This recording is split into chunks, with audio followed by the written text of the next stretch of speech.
तो बहुत जल्दी गंगा की तरह हृदय तुम्हारा पवित्र हो जाएगा। परहित सरिस धर्म नहीं भाई।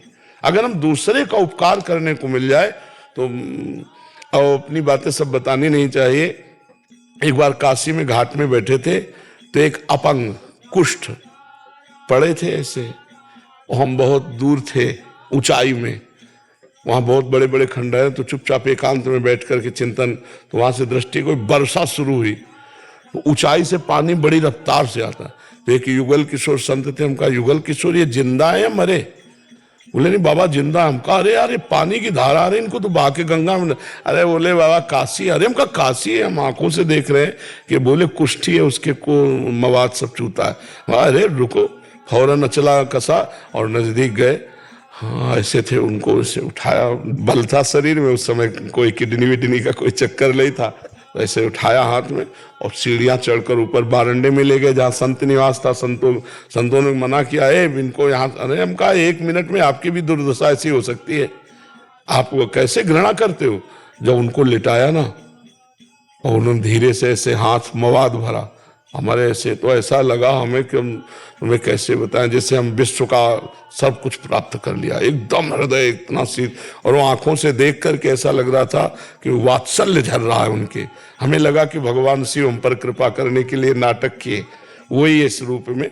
तो कभी अगर अवसर मिल जाए, कोई कुष्ठी, कोई बीमार, कोई ऐसी दशा में है और उस समय आपको जरूरत है, तो आप अपनी बाबूगिरी पर मत ध्यान दो, आप उस समय नीच से नीच सेवा कर दो, बस सब कुछ प्राप्त हो जाएगा। जन्म जन्म के किए पाप तत्काल भस्म हो जाते हैं दूसरों की सेवा करने से। तो आज जो हमारा समाज बिगड़ता जा रहा है वो दूसरों के शोषण की वृत्ति रख के बिगड़ता जा रहा है। अगर दूसरे के पोषण के बाद कि भैया तुम भूखे मत रहो, आज हम भूखे रह लेंगे, लो हमारा हिस्सा का भोजन पालो, ए तुम ठंडी से कांप रहे हो, हम एक कपड़े से काम चलाएं, लो हमारा कोट पहन लो तुम। तो इस ऐसी सद्भावना भगवान देख रहा है, वो आपको इतने व्यवस्था कर देगा कि आप बढ़ाते चले जाओगे, दूसरों को देते चले जाओगे और आप भगवत स्वरूप हो जाओगे। जब सीता जी ने आवाज लगाई कोई रक्षा करे, रावण लिए जा रहा, तो गीध जटायु, अब ना अस्त्र है ना शस्त्र है, रावण के सामने वो क्या है? रावण के सामने गीध जटायु क्या? बड़े बड़े लोकपाल थर्राते थे, लेकिन टूट पड़ा कहा पापी तू सीता को नहीं ले जा सकता मेरे जीते जी, और पंजों से चोंचों से प्रहार किया। पर उसके पास तो चंद्रहास थे, चंद्रहास बड़ी दिव्य तलवार, तुरंत तो गिर पड़ा। आगे पड़ा जटायु देखा, सुमिरत राम चरण की रेखा। राम राम राम, भगवान आए गोद में। जो दशरथ जी को सौभाग्य नहीं मिला, वो अंतिम संस्कार भगवान श्री राम ने जटायु जी के किए, और उसी समय जटायु का देह छूटा भगवान की गोद में, और हरि रूप धारण करके भगवान साकेत धाम में भगवान के गया। तो भगवान ने कहा तात, ये आपने अपने कर्म से गति प्राप्त की, आपने जो परहित की भावना से अपने को कष्ट में डाला, यही कष्ट तुम्हारे सारे पापों का नाश करके अब तुम्हें भगवत स्वरूप करके भगवत धाम ले। तो गीध देह तज धरि हरि रूपा, हरि रूप धारण करके वो भगवान। तो परोपकार सबसे बड़ा धर्म है। तो नाम जप करो, और कभी अवसर मिल जाए किसी की सेवा का, वो चूकना मत, वो भगवान ने आपको अवसर दिया है। नहीं, परोपकार के मामले में कभी कभी संशय ही आता था महाराज जी कि दूसरे के प्रारब्ध पे हम आक्षेप करेंगे, उसका तो नहीं है। नहीं नहीं नहीं नहीं, अगर ऐसा होगा तो आप पहुंच ही नहीं पाओगे। आप वहीं पहुंचोगे जहां उसका प्रारब्ध क्षय होने को हुआ है, तभी आपको संयोग दिया जाएगा, तभी आपको अवसर। आपने कोई सोचना मुझे सौभाग्य देने के लिए भगवान ये नाटक करके पड़े हैं, मुझे नहीं देखना कि सड़ने दो, नहीं, भगवान ने मुझे अवसर देने के लिए नाटक किया है और ये सेवा का अवसर दिया है। अब मैं चूकूंगा नहीं, अब मैं पूरा अवसर का लाभ लूंगा। महर्षि, यद्यपि गुरुदेव तो पूर्ण शिक्षा ही देते हैं दीक्षा के साथ, बट आपके जीवन में इतने सारे जो आपके महापुरुष आपके जीवन में आए, इनसे प्रधान प्रधान शिक्षाएं आपने, जैसे आपने शिक्षा शब्द में उड़िया बाबा, संस्कार मंत्र ये सब शिक्षा शब्द में उड़िया बाबा। नैष्ठिक ब्रह्मचर्य से लेकर अभी तक आदर्श हमारे पूज उड़िया बाबा, आज भी है, कल भी थे, आगे भी रहेंगे। इसमें कोई सिद्धांतिक जो नींव, बिल्कुल इसमें कोई परिवर्तन नहीं। अद्वितीय महापुरुष पूज्यपाद श्री पूर्णानंद गिरी जी उड़िया बाबा जी महाराज, अद्वितीय महापुरुष, अद्वितीय निष्ठा, न पहले न अब न आगे, इस निष्ठा की जगह कोई नहीं ले सकता। संप्रदाय और उपासना बात अलग है, जो संपूर्ण निष्ठा की बात है वो आज भी अमूड़िया बाबा को हमारे आदर्श है, कल भी थे, कल भी रहेंगे, इसमें कोई अंतर नहीं। अमित जी, पोलैंड से। जी महाराज जी, आपके सानिध्य में आकर बहुत कुछ सीखने को मिला। महाराज जी, एकांतिक वार्तालाप सत्संग से सारी समस्याएं, सवालों का उत्तर मिल जाता है। महाराज जी, मैंने आपसे सुना है कि अंतमति सगति। इस संबंध में मेरा एक प्रश्न है। जिन लोगों को ये पता होता है कि उनका अंत कब और कैसे होगा, जैसे कि किसी कैदी को फांसी की सजा मिली हो और उसे अपनी मृत्यु के समय और दिन का ज्ञान होता है, तो क्या ऐसी स्थिति में यदि वो मृत्यु के समय श्री राधा का नाम स्मरण करे तो क्या उसे भी परम पद की प्राप्ति? वहां पर नहीं कर पाएगा, क्योंकि अपराधी है। पापवंत कर सहज स्वभाव, भजन मोर ते भाव न काऊ। जो पे दुष्ट हृदय सोई होई, मोरे सन्मुख आव की सोई। निर्मल जन मन सो मोहि पावा। अगर वो निरापराधी है और उसे दंड दिया जाता है, उसे याद आ जाएगा, वो तन्मय हो जाएगा भगवान में। लेकिन अपराधी तन्मय हो जाए तो उसे भगवत प्राप्ति हो जाएगी, पर हो नहीं सकता। वो पाप कर्म उसको इतना भयभीत करके बस बार बार भय में डुबोएंगे कि वो भगवान का चिंतन नहीं कर सकता। तो अपने लोग इसीलिए तो हर समय नाम जप करते हैं। पता नहीं किस समय, फांसी वाले को तो कल दी जाएगी, हमको तो अभी का पता नहीं ना कि एक सेकंड में हमारे प्राण निकल जाए। इसलिए हर समय हम राधा राधा राधा राधा राधा, तो हमारी अंतिम बात बन जाएगी। यहाँ कुछ नहीं, एक मेला लगा हुआ है कर्मों का। हमारी तुम्हारी कर्मों की मिलान है, तो तुम मित्र बन गए, हम मित्र बन गए, तुम शत्रु बन गए, हम शत्रु बन गए। ये कर्मों का चल रहा है, हिसाब किताब किया, बस यहाँ से निकल पड़े। कोई बिरला ही है कि इन कर्मों को मिटा के निकले यहाँ से, शुभ अशुभ कर्म विध्वंस करके भजन के द्वारा परमात्मा प्राप्ति करके कोई बिरला है निकले। नहीं, सब कर्म जाल फैलाकर कुछ हिसाब चुकता करके कुछ नया कर्म बनाकर फिर चले गए। फिर पुनरपि जननम पुनरपि मरणम पुनरपि जननी जठरे शयनम, बार बार यही चक्र चलता रहता है जी। मंगत राम जी, पंजाब से। राधा वल्लशी। महाराज जी, अगर कोई गुरु जी के बताए हुए वाणी पाठ, नाम जप और आचरण ठीक हो और धाम में प्रभु कृपा से आना होता है, लेकिन भाव की कमी है, तो उसे प्रभु की सेवा मिलेगी? नाम और धाम निष्ठा हो और कोई साधन नहीं हो? बिल्कुल बिल्कुल बिल्कुल बिल्कुल मिल जाएगा। पारसमणि लोहे के गुण को नहीं देखती कि ये पंडित जी के घर का लोहा है या कसाई का घर का लोहा है। पारस गुण अवगुण नहीं चितवत, कंचन करत खरो, प्रभु जी मेरे अवगुण चित न धरो। एक लोहा ब्राह्मण घर राखत, एक घर बधिक परो।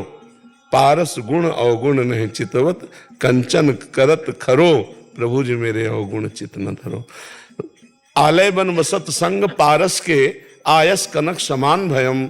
मांगो मन मन सिदास अपनी कर, पूरन काम सदा हृदयम। वृंदावन या नाम ये पारसमणि है।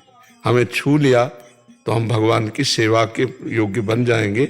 हम में क्या गुण है वो ये नहीं देखता, उसमें क्या गुण है ये बात। वृंदावन प्रभाव सुनी, अपनों ही गुण देत। हमारे गुण देख के नहीं, अपनों ही गुण देत। जैसे बालक मलिन को मात गोद भर लेत। जैसे बालक है ना, सोच लगा के आ रहा हो तो सबको सोच दिखाई देगी और माँ को बालक दिखाई देगा, सोच नहीं, मेरा लाला। और दूसरों है गंदा है, दूसरों को गंदा है, लेकिन माँ को गंदगी नहीं, माँ को लाला दिखाए। वृंदावन प्रभाव सुन, अपनों ही गुण देत। जैसे बालक मलिन को मात गोद भर लेत। इसलिए अवश्य अवश्य भगवत प्राप्ति हो जाएगी। महाराज जी, साधक में भाव का प्रादुर्भाव कब होता है? जब हम अपनापन कर लेते हैं प्रियालाल से भजन के द्वारा, गुरुदेव की वाणी के द्वारा ये स्वीकृति कर लेते हैं मेरी लाडली जो, तब अपनेपन में भाव का जागरण होता है।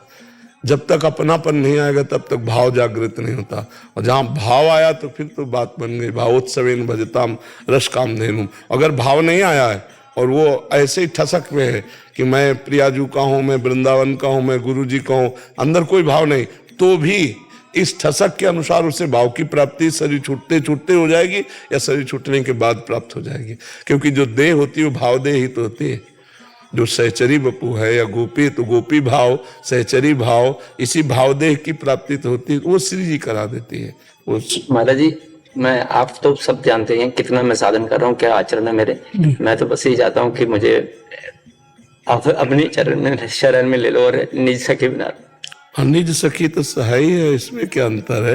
जब तिलक लगाए, कंठी बंधी, प्रियालाल के भाव में तो अपने परिकर के हो। श्री हरिवंश शरण जे आए, श्री वृषभानु कुंवरी नंद नंदन, निज कर अपनी चिट्ठी चढ़ाए। जब कोई महाप्रभु हरिवंश चंद्र जी की शरण होता है तो लाडली लाल उसे अपने हाथ से अपने निकुंज के रजिस्टर में स्वीकार कर लेते हैं। ये जन मेरा है। साधन पक्ष वो नहीं देखते हैं, वो अपनापन देखते हैं, समर्पण का भाव। जितना हम प्रभु को समर्पित हैं वो उतना देखते हैं। साधन पक्ष तो देखेंगे तो हम कभी उनके लायक नहीं बन सकते। जहाँ न देवाद्य ब्रह्माद्य, बड़े बड़े देवता, बड़े बड़े ब्रह्मादि का प्रवेश, वहां मैं क्षुद्र जीव कैसे प्रवेश पाऊं। तो अगर साधन देखें तो वो जोरदार है भाई। यन्नारदा जे सुकैरगम्यम वृंदावने वंजुल मंजु कुंजे, तत्कृष्ण चेतो हरणैक विज्ञ मत्रास्त किंचित परमम रहस्यम। जहाँ नारद जी, श्री सुखदेव जी, ब्रह्मा जी, ईश भगवान शिव, इन बड़े बड़े महापुरुषों की बात कही गई कि नहीं प्रवेश है, वहाँ हम जैसे अधम जीवों का प्रवेश कैसे हो जाएगा। तो हमारे को अपना बच्चा मान करके आचार्य स्वीकार किए तो आचार्य के बल से हमारा प्रवेश होता है। तपस्या और साधना के बल में तो ये सब ईश्वर कोटि के महापुरुष है, साक्षात भगवान है। मैं खुद डिप्रेशन का शिकार हुआ था, फिर आपकी कृपा हुई, श्री जी की कृपा हुई, आपको सुना और आपसे शरणागति हुई। बस आप साथ रहना। हाँ, बस खूब भजन करो जी। दामोदर जी, राजस्थान कोटा से। जय श्री राधा। महाराज जी, आपके चरणों में कोटि कोटि प्रणाम। महाराज जी, किसी भी प्रकार का संकल्प ज्यादा दिन तक नहीं हो पाता, जबकि संकल्प ऐसा हो जो हमेशा ताउम्र के लिए। करो मत संकल्प, करो मत संकल्प। संकल्प विकल्प भगवान का होने दो, तुम तो बस साधन करते जाओ। नाम चल, तुम्हारा कहने का जो भाव है कि कोई नियम बहुत दिन टिकता नहीं है, यही तो कहना चाहते हो ना कि हम जो कार्य शुरू किया तो कुछ दिन चला फिर छूट गया, कुछ दिन चला फिर छूट गया। ये हमारी मन की चंचलता और अंतःकरण की अपवित्रता का द्योतक है। जिसका मन चंचल और हृदय अपवित्र होता है वो एक निष्ठा या एक नियम से बहुत काल तक नहीं चल सकता है। तो आप इसकी चिंता मत करें। 10 दिन चला, 10 दिन बाद फिर शुरू कर दो, फिर रुक गया फिर शुरू कर दो। तो एक दिन आएगा कि लंबा चलता जाएगा, फिर विघ्न पड़ेगा, फिर उसे शुरू कर दो। तो ये अविनाशी, जैसे आपने 100 बार राधा नाम लिया और इसके बाद छोड़ दिया 1-2 दिन, फिर आपको चिंतन में आया, फिर राधा नाम 100 बार लिया, तो 100 + 100 माइनस नहीं होगा। वो जो बीच का समय गया वो व्यर्थ चला गया, पर जो आपने साधन किया वो अविनाशी है। इसलिए नाम के सिवा हम अन्य किसी साधनों पर जोर नहीं देते। नाम ऐसा महामहिमा में साधन है कि अगर 99 तो फिर अगला 100 से शुरू होगा, 98 से नहीं। ये नाम की महिमा है। और अन्य साधन में जैसे आप 50 साल ब्रह्मचर्य रहे और 5 मिनट भ्रष्ट हो गए तो 50 साल का ब्रह्मचर्य का गया हिसाब। 50 साल ब्रह्मचर्य की जलन का वो 5 मिनट का जो आप व्यभिचार कर लिए, 50 साल का ब्रह्मचर्य का फल गया, वो आपको कहीं नहीं प्राप्त होगा। लेकिन 5 बार राधा राधा बोला है, फिर गलत रहे हो तो गलत का तुम्हें दंड मिलेगा, और वो 5 बार तुम्हारा सुरक्षित रखा है। अब जब शुरू करोगे तो 6वीं बार से होगा, 4थी बार से नहीं होगा। ये नाम की बड़ी अपार महिमा है। इसलिए हम सबको कहते हैं कि नाम नाम नाम जप करो, नाम महामहिमा में है। जो और साधन कर सको अच्छा है, लेकिन नाम को जरूर। नाम के बिना तो सब शून्य, सब बेकार है। आप पूरे जीवन सब साधनों को करते रहे, अपना बल रहा साधन करने, और अंतिम समय आपको संसार का कोई चिंतन आ गया तो गए ना। और जिंदगी भर राम कृष्ण हरि नाम भगवान का, तो अंतिम समय भगवान कहते हैं मैं उसका स्मरण बन जाता हूं उसका। अब अगला जो जन्म होगा बड़ा तेजस्वी तपस्वी ऐसे महापुरुषों के घर जन्म होगा, जहाँ जन्म से ही भक्ति के संस्कार मिलेंगे। तो हमें लगता है कि जो शास्त्र सम्मत बात है कि कलयुग में यज्ञ पूजा नाना प्रकार के और जो साधन है इनकी प्रधानता नहीं है। कलयुग में हरेर नामयु हरेर नामयु हरेर नामयु केवलम कलौ नास्तेव नास्तेव नास्तेव गति अन्यथा। कलयुग में केवल भगवान नाम, केवल भगवान नाम, केवल भगवान नाम, इसी से द्वारा गति प्राप्त होगी, और कोई उपाय नहीं है। तो खूब नाम जप करो।